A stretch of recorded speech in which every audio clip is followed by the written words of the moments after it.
Many years ago, I set out on a walking tour, high in the Alps, a region quite unknown to travelers, where ancient mountains thrust down into Provence. The trek began on barren moors, 12 or 1,300 meters above sea level, through land that was bleak and monotonous. Nothing grew there but wild lavender.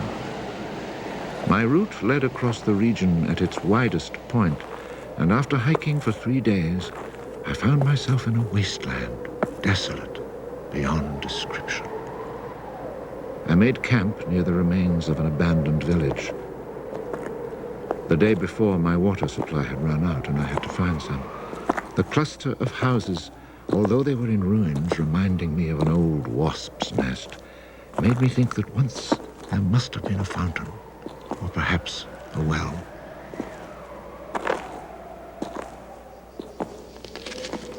There was indeed a fountain, but it was dry. The roofless houses, eaten away by wind and rain, and the chapel, with its crumbling belfry, stood arranged like houses and churches in a living village. But here, life had vanished.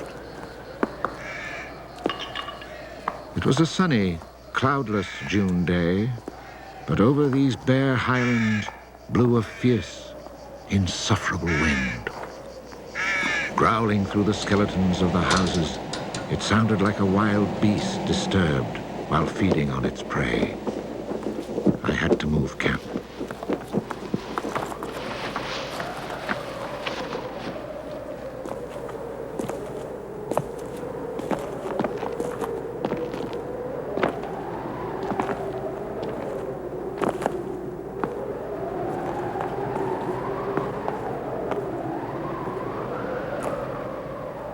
After 5 hours of walking, I still had found no water, and I could see nothing that gave me hope of finding any. Everywhere, I came upon the same drought, the same coarse weeds.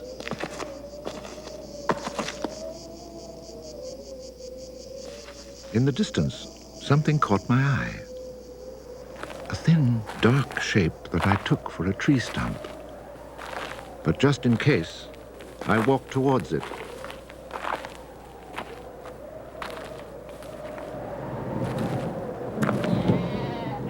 It was a shepherd, and beside him, resting on the burning ground, lay about 30 sheep.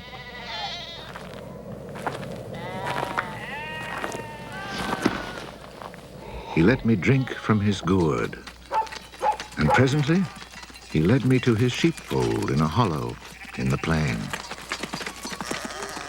He drew water, excellent water it was too, from a very deep, natural well over which he had rigged a simple windlass.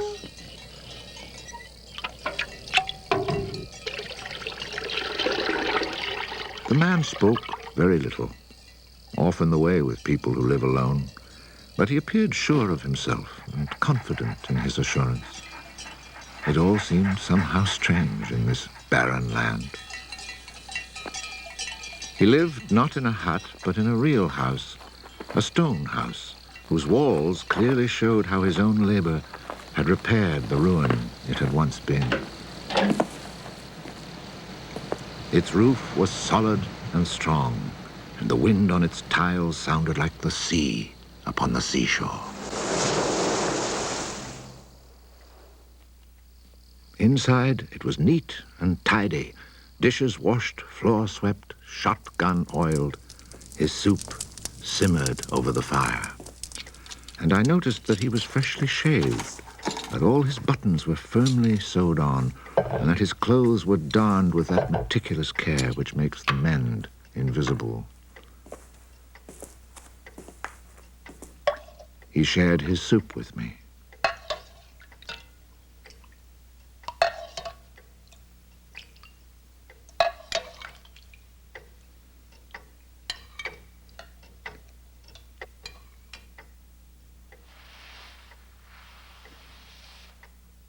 When I offered him my tobacco pouch, He told me he did not smoke.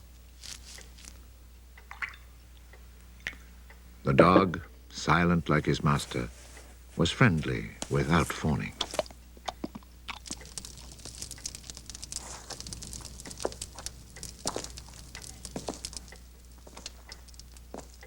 It had been agreed that I would spend the night.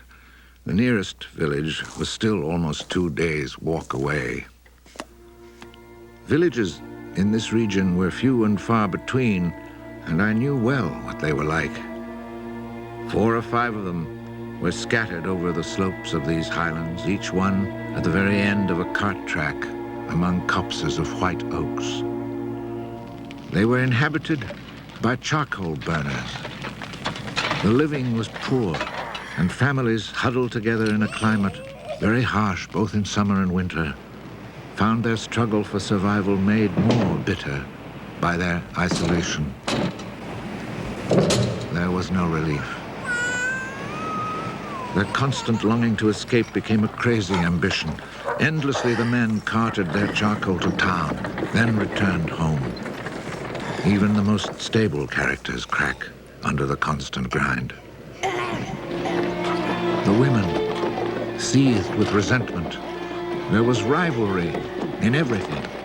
The sale of charcoal and the church pew. They were rivals in virtue and rivals in vice.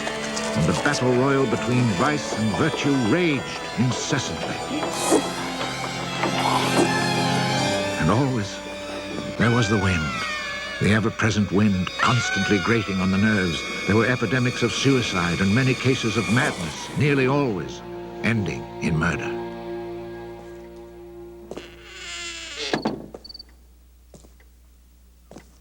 The shepherd, who did not smoke, went to fetch a little sack, and onto the table he emptied a pile of acorns. He began to examine them very carefully, one by one, separating the good from the bad. I sat, smoking my pipe. I offered to help, but he told me it was his work, and indeed, seeing how very carefully he carried out his task, I did not insist. That was the only time we spoke. When he had set aside enough acorns, he divided them into piles of 10. As he did this, he discarded the smaller ones, or those that were cracked, for now he was examining them very, very closely. When finally there lay before him 100 perfect acorns, he stopped, and we went to our beds. Being with this man brought a great sense of peace. The following morning, I asked him if I might stay on and rest for the day. He found that quite natural, or to be more precise, he gave me the impression that nothing could upset him. The day of rest was not absolutely necessary, but I was intrigued, and I wanted to learn more about him. He let his sheep out of the pen and led them to their grazing. Before he went, he took the little bag of carefully chosen acorns and put them into a pail of water to soak. I noticed that for a walking staff, he carried an iron rod as thick as my thumb and about as high as my shoulder.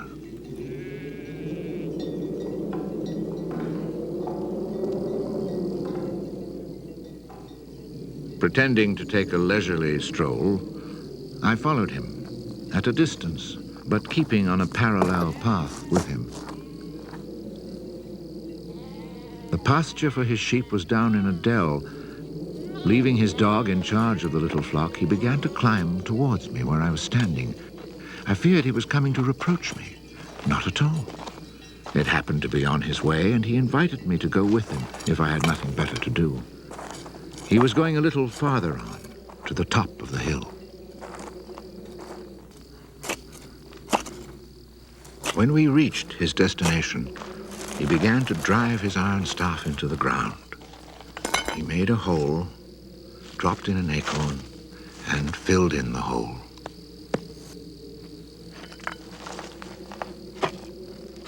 He was planting oak trees. I asked him if he owned the land. He said no. Did he know who owned it? He did not. He thought it was common land, parish property, or perhaps it belonged to people who did not care about it. That did not concern him. So with infinite care, he planted his 100 acorns. After the midday meal, he began to sort out more of his acorns. I suppose I must have been quite insistent with my questions, because he answered me. For 3 years, he had been planting trees in that desolate country. He had planted 100,000. Of the 100,000, 20,000 had come up. Of these, he still expected to lose half, either to rodents or to any of the unpredictable things which only Providence can account for. That left 10,000 oaks to grow on this tract of land where before there was nothing. It was then that I wondered about the man's age. He was clearly more than 50. 55, he told me. His name was Elzéar Bouffier. He had owned a farm down in the lowlands. It had been his life. He had lost his only son, and then his wife, and had withdrawn into this solitude where he was content to live quietly with his lambs and his dog. It was his opinion that the land was dying for lack of trees. He added that having nothing very important to do himself, he had resolved to remedy this state of affairs. I was young and only thought of the future as it affected me and my search for happiness. So I told him that in 30 years, those 10,000 oaks would be magnificent. He answered quite simply that if God granted him life, in 30 years he would have planted so many more that these 10,000 would be like a drop of water in the sea. Already he was studying the growth of beech trees and had a nursery full of seedlings grown from beech nuts. They're quite beautiful. He was also thinking of birches for the dales, where he told me there was moisture just below the surface of the soil. The next day, we parted. The following year came the First World War, in which I was engaged for 5 years. An infantryman was hardly likely to have trees on his mind.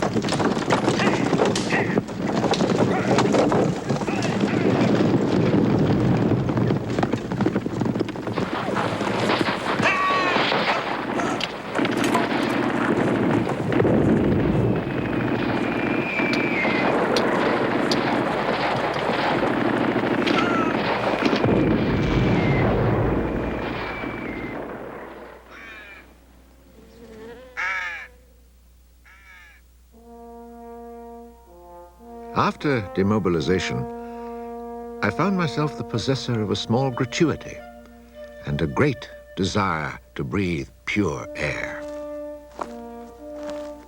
This was my only thought when I set off once more on the road to the barren lands. The country had not changed. However, in the distance, beyond the deserted village, I noticed a sort of grayish mist that lay on the hilltops like a carpet. The shepherd who planted trees had been in my mind since the day before. 10,000 oak trees, I thought to myself, really need a lot of space. I had seen so many people die in those 5 years, it was easy to imagine that Elzéar Bouffier, too, was dead, especially since at 20, we think of men of 50 as ancient with nothing left to do but die.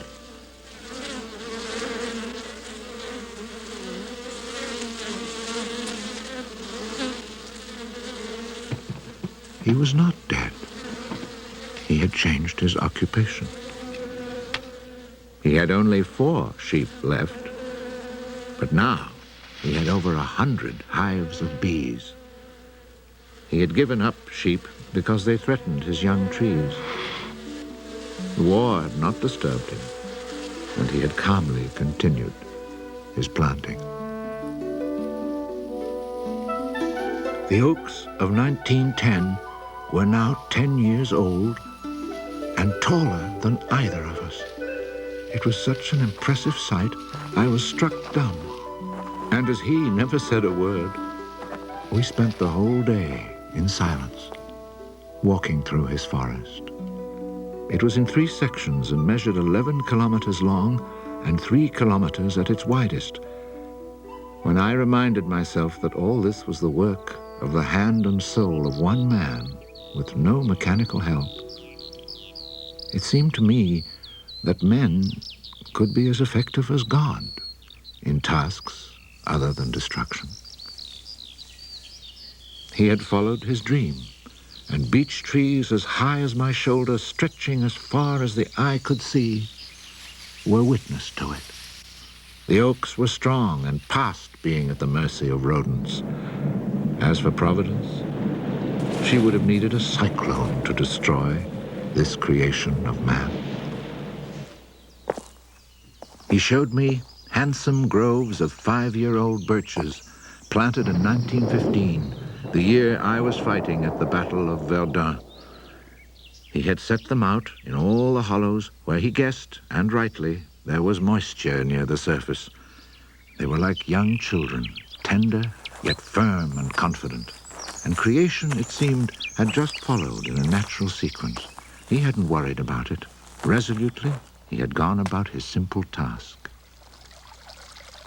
On the way down through the village, I saw streams flowing with water, which in living memory had always been dry. This was truly the most impressive effect of creation's natural cycle that I'd ever seen. Long ago, these brooks had been full of water. Among the miserable villages I mentioned before, some were built on sites of ancient Roman villages, and archaeologists digging in the ruins had found fish hooks, whereas in the 20th century, cisterns were needed to ensure even a modest supply of water. The wind had scattered seeds too, and as the water reappeared, so did willow trees, reeds, meadows, gardens, flowers, and a reason for living. But the change had come about so gradually that it was simply taken for granted. Of course, hunters who climbed these heights in search of hares and wild boar had noticed the sudden appearance of little trees, but had put it down to some caprice of nature. That is why no one had meddled with the work of the shepherd. If they had suspected it was man's work, they would have interfered. But who would even think of him? Who in the villages or among the authorities could ever have imagined such constant, magnificent generosity?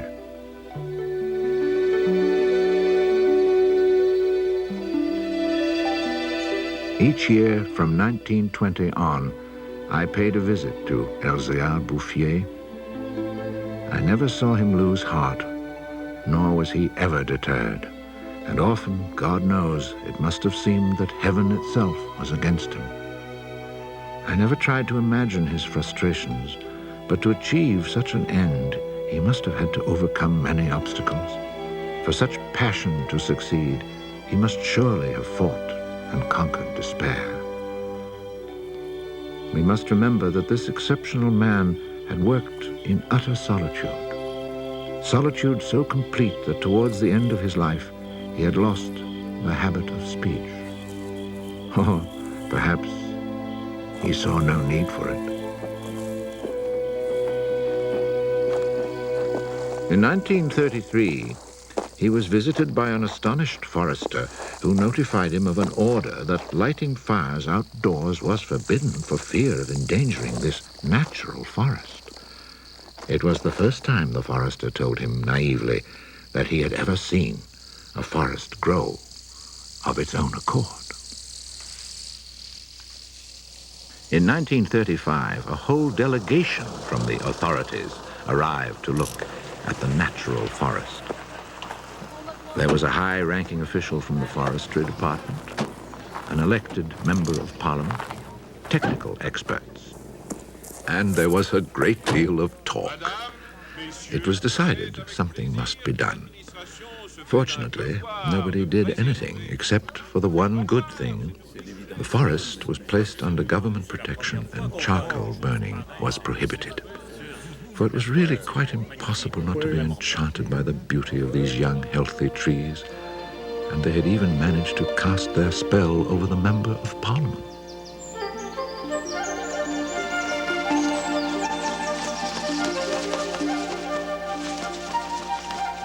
One of the senior foresters in the delegation was a friend of mine, and I explained the mystery to him.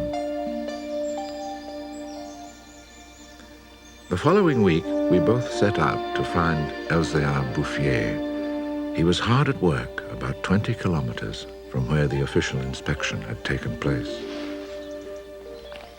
I was right about my friend the forester. He was able to appreciate all he saw.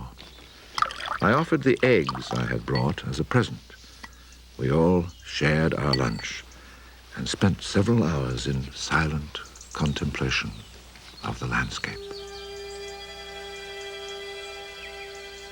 The slopes we had climbed on our way up were covered with tall trees 4 times our own height. I remembered how it had looked in 1913, desolate, but quiet, regular work, brisk mountain air, the simple life, and above all, peace of mind, had endowed this old man with almost awe-inspiring health. He was one of God's athletes. I wondered how many more hectares he would cover with trees. Before we took our leave, my friend made one small suggestion about the kinds of tree which seemed to suit the soil here.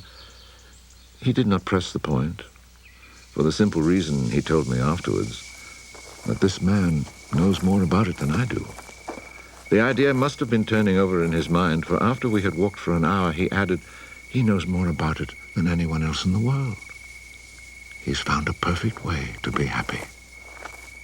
Thanks to this forester, not only the forest, but the happiness of Elzéar Bouffier were protected.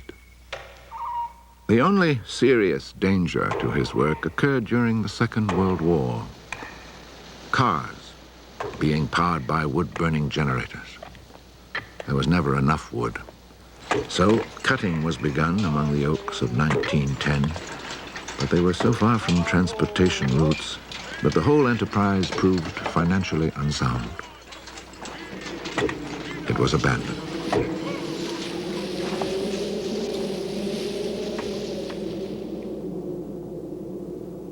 The shepherd knew nothing of all this. He was 30 kilometers away, quietly going about his business, ignoring the War of '39 just as he had ignored it in 1914. I saw Elzéar Bouffier for the last time in June 1945. He was then 87.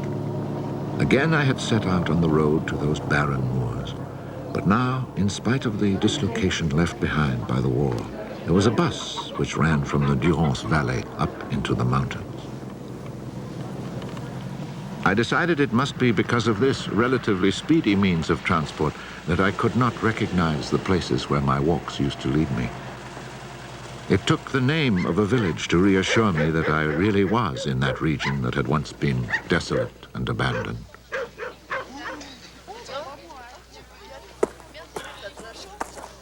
The bus dropped me at Vergon. In 1913, this hamlet of no more than a dozen houses had 3 inhabitants, wild creatures who hated each other, who set snares to make a living. They were people without hope. Now everything was different, even the air itself. Instead of the harsh, dry winds of the past, there was a gentle breeze full of fragrance. From the mountain tops came a sound like rushing water. It was the wind rustling through the forest. And then, even more astonishing, I heard another sound of water. I saw that they had built a fountain that was splashing merrily. And beside it, what I found most touching, someone had planted a linden tree, a perfect symbol of rebirth.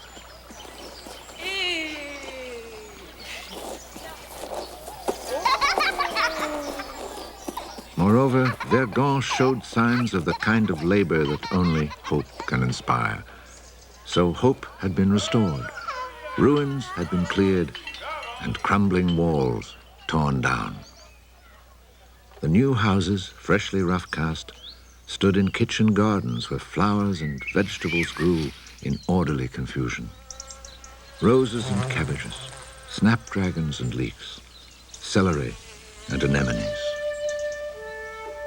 It had become a place where one would want to live.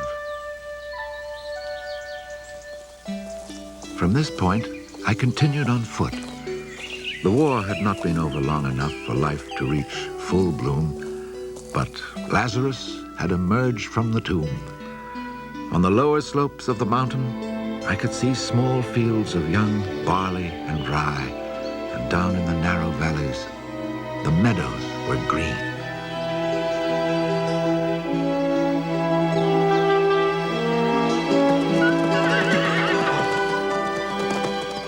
It has taken only 8 years since then for the whole countryside to glow with health and prosperity.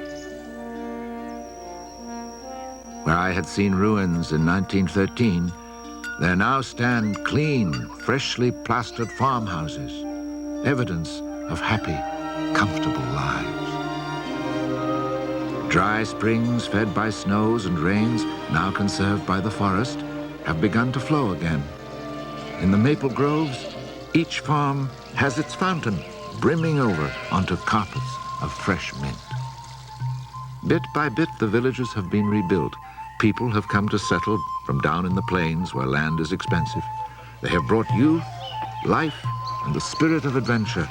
On the roads, one meets people glowing with health, and boys and girls laughing as they enjoy their rustic pleasures.